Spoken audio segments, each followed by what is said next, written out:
नमस्कार, आप देख रहे हैं जनता जनार्दन न्यूज 24/7। आइए नजर डालते हैं आज की खास खबर पर। जनता जनार्दन न्यूज 24/7 की टीम ने आज औरैया जनपद के विकासखंड अरवा कटरा की ग्राम पंचायत पुनावर सराय सीसगरन के पूर्व प्रधान शिवनारायण यादव जी से की खास मुलाकात।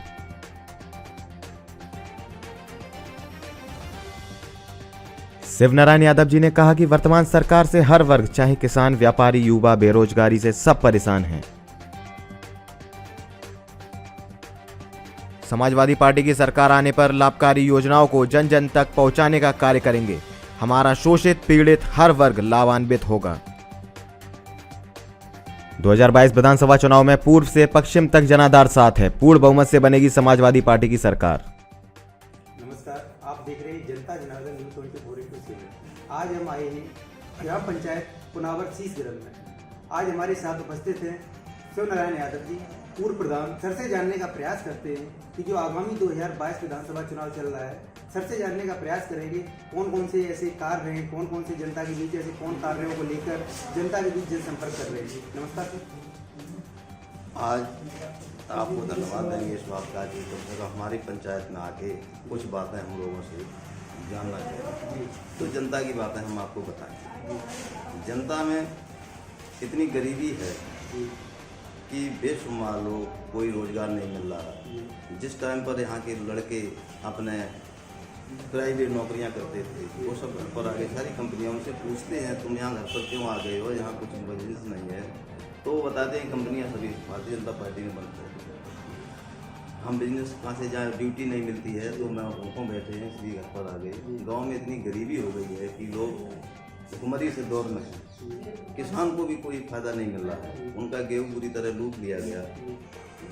जब आड़तियों के पास जाता है 1400 रुपये 1500 रुपये में गेहूँ खरीद के लेते हैं लोग, और उसका इतना महंगा खाद, बीज, ट्रैक्टर की जुताई, डीजल, जिसमें कुछ बचता ही नहीं। खाने के लाले पड़े हैं किसान के पास, वो अपने बच्चों को कहाँ से पढ़ाए, अच्छी शिक्षा भी नहीं दे पा रहा।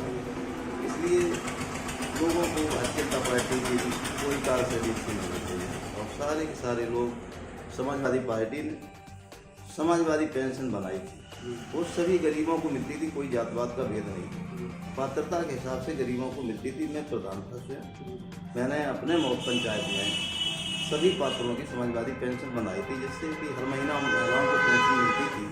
उससे उनका गुजारा भत्ता चलता था, बच्चों की बीमारी चलती थी या बच्चों की फीस चलती थी। वो भारतीय जनता पार्टी जैसी बहुमत में आई, सरकार बनी, उन्होंने ये सारी पेंशनें काटी, और उसके बाद कोई भी पेंशन नहीं उसमें दे पाई। तो जनता ने उनका क्या बिगाड़ा था ये पेंशन? सर, आपके कहने का मतलब है कि जो समाजवादी पार्टी की सरकार में क्या होता था, पात्रता के हिसाब से मिलता था। आपको क्या लगता है भारतीय जनता पार्टी की सरकार में पात्रता के हिसाब से नहीं कोई किसी भी स्कीम में फायदा मिलता है? स्कीम ही नहीं आई, पात्रता तो तब क्या है जब कोई स्कीम आई। यही बात कर लेते हैं सर, कानून व्यवस्था की। आपने सर काफी कार्यकाल देखे होंगे, मतलब काफी सरकारें आपके सामने आई हैं। आपको क्या लगता है कि किस पार्टी में आप अपने आप को सेफ जोन महसूस करते हैं? क्योंकि सत्ता पक्ष का दावा ये है कि इस टाइम जो भी सर उत्तर प्रदेश की जितनी 24 करोड़ जितनी संख्या है, वो अपने आप को सुरक्षित महसूस करती है। आपको क्या लगता है ये सही है, गलत है? नहीं, कानून व्यवस्था की बात समाजवादी में कहाँ खराब थी, वहाँ भी अच्छी थी। वर्तमान में आप क्या अपने आप को सुरक्षित हैं? वर्तमान में कहाँ सुरक्षित थे? अभी पंचायत चुनाव हुए जी, तो पंचायत चुनाव में प्रचंड बहुमत से समाजवादी पार्टी के प्रधान, बीडीसी मेंबर और जिला पंचायत सदस्य जीते।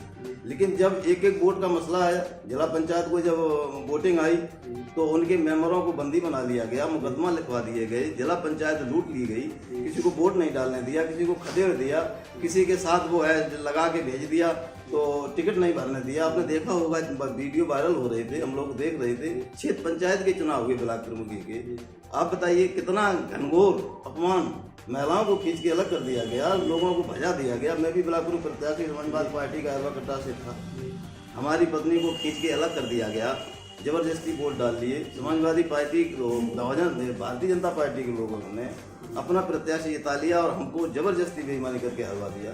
तो भला बताइए आप कहाँ कानून व्यवस्था रही? महिलाओं को अपमान किया गया हो जहाँ, और जीत बुरी तरह अपनी जीत कर ली, जीतते हुए आदमी को हरा दिया गया, तो कहाँ व्यवस्था थी, कहाँ कानून व्यवस्था थी? आप बताएं सर। जो आपने बताया कि जो आपके इलेक्शन में जो ब्लॉक प्रमुख है, जब वोटिंग पड़ रही थी, उसमें सर एक अलग सीन है जो आपके साथ हुआ है। वो 10 मार्च 2022 को जो रिजल्ट आएगा उसमें सर पता चल जाएगा।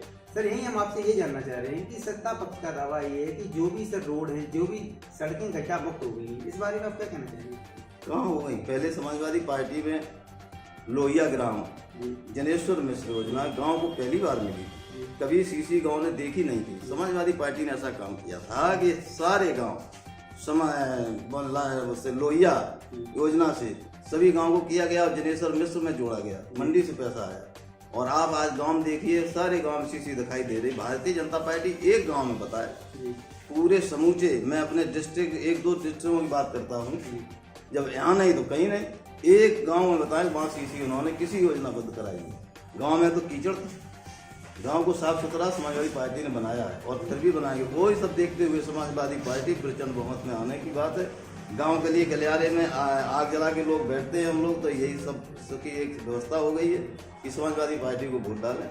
क्षेत्र पंचायत को बुरी तरह लूट के उन्होंने जो अपमान किया है जनता का, उनके खिलाफ को नहीं बनना चाहिए। तो ये भी आक्रोश है, जिला पंचायत का आक्रोश है। हम लोग को गाँव में उसका फर्क पड़ता है, सड़कों पर कहीं कुछ है, शहर में कहीं कुछ हो रहा हो, लेकिन गाँव में देखिए किस बेहमत से लोगों ने अपना सदस्य बनाए थे, उनको वोट नहीं डालने दिया। तो जिला पंचायत लूटी गई, क्षेत्र पंचायत लूट ली गई, पूरे समूचे प्रदेश में भगदड़ मच गई, महिलाओं को सब कुछ अपमान किया गया। तो ये सब चीज़ों का जनता जवाब देगी और 2022 में समाजवादी पार्टी की सरकार बनने का काम हम लोग कर रहे हैं।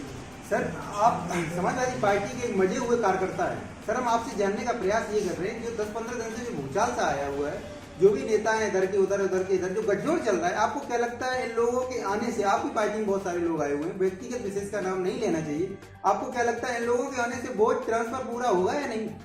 वोट ट्रांसफर होगा, ये हमारे ही थे पहले, जैसे हम जानते हैं, जितना जानते हैं उतनी बात करते हैं। स्वामी प्रसाद मौर्य जी हमारे ही बैकवर्ड के थे, यहाँ आते पहले, वो हमारी पार्टी में वोट सब था। उनके जाने से कुछ अपने वहाँ चले गए, लेकिन उनको कोई कहीं नीतियाँ नहीं मिली, बसपा में भी नहीं मिली, भारतीय जनता पार्टी में उनको सम्मान नहीं मिला, वे लौट के अपने घर में आए। हमारे वोटर सारे वोट ट्रांसफर हुए हैं और हम लोग हंसी खुशी का गले मिल के एक होकर अपने पार्ट डालने का काम कर रहे हैं। हाँ, और डालेंगे। सर, हम आपसे ये जानना चाह रहे हैं कि बताएं कि मतलब आपकी पार्टी का आंकड़ा क्या है, आपका पर्सनली आंकड़ा क्या जा रहा है कि आपकी पार्टी कितनी सीटें लेके आ रही है? हमारी पार्टी जो हमारा किसान आंदोलन चल रहा था पश्चिम में, वहाँ पर गठजोड़ जयंत चौधरी जी से हुआ है, जो हम लोगों को सुनने में आ रहा है, देख रहे हैं। और इधर उधर हमारे गांव के लड़के नौकरी कर रहे हैं, पुलिस में कुछ और विभाग में, उनसे टेलीफोन से बात करते हैं तो ये कहते हैं कि वो पश्चिम में एकदम जनाधार आ गया। हम तो नहीं घूमने गए हैं, लेकिन वो जो लड़के नौकरी करते हैं उन्हीं से तो पूछते हैं, तो वो कहते हैं एकदम एक पक्षीय चुनाव वहाँ आ रहा है। वहाँ पर भारतीय जनता पार्टी को एक भी सीट नहीं मिल रही, सब समाजवादी पार्टी को सीटें मिल रही। वह पश्चिम की हवा पूरब तक चली जाएगी, पश्चिम की हवा पूरब तक जाएगी। बहुत वोट मिल रहा है चारों तरफ, खूब सीटें आएगी। किसान अपने मन की कर लेगा। इधर सबसे बड़ा फर्क आया है, जो माननीय राष्ट्रीय अध्यक्ष अखिलेश जी ने ये कह डाला है कि किसानों को हम सिंचाई मुक्त करेंगे, ट्यूबवेल का बिल वापस करेंगे, उनको जो भी उनके बकाया बिल हैं किसान को दे नहीं पा रहे हैं, घरेलू बिजली के बिल बकाया पड़े हैं, गरीबों के, मजदूरों के। हमारे गांव में इतने बिल पड़े हैं, लोगों की रोटी नहीं, उन पर 40,000 80,000 रुपया बिल का आ गया। हम उनको समझाते हैं कि किसी तरीके से, मैं गया बिजली विभाग में गया, मैंने कहा ये तो एक गरीब आदमी एक बल्ब अपना लगाए हैं, ये 80,000 रुपये का बिल दे दिया, कहाँ से आ रहा, कौन सी रीडिंग ले रहे हो? तो मेरी भी बात कोई सुनने वाला नहीं, तो उनकी कौन सुनेगा? तो वो सब माफ करेगी हमारी पार्टी। सिंचाई जो ट्यूबवेल से कर लेते हैं किसान, वो माफ करेगी। इसलिए समूचे किसान मजदूर समाजवादी पार्टी के साथ हो गई। हाँ, पक्का हो गई। हमारे साथ उपस्थित है शिवनारायण यादव जी। इन्होंने बड़े ही सरल स्वभाव से बताया कि पूर्व से पश्चिम की ओर हवा चल रही है, इसकी वजह से समाजवादी पार्टी की सरकार 10 मार्च 2022 को जो परिणाम आ रहा है, उसमें पूर्ण बहुमत के साथ समाजवादी पार्टी की सरकार बनेगी। धन्यवाद।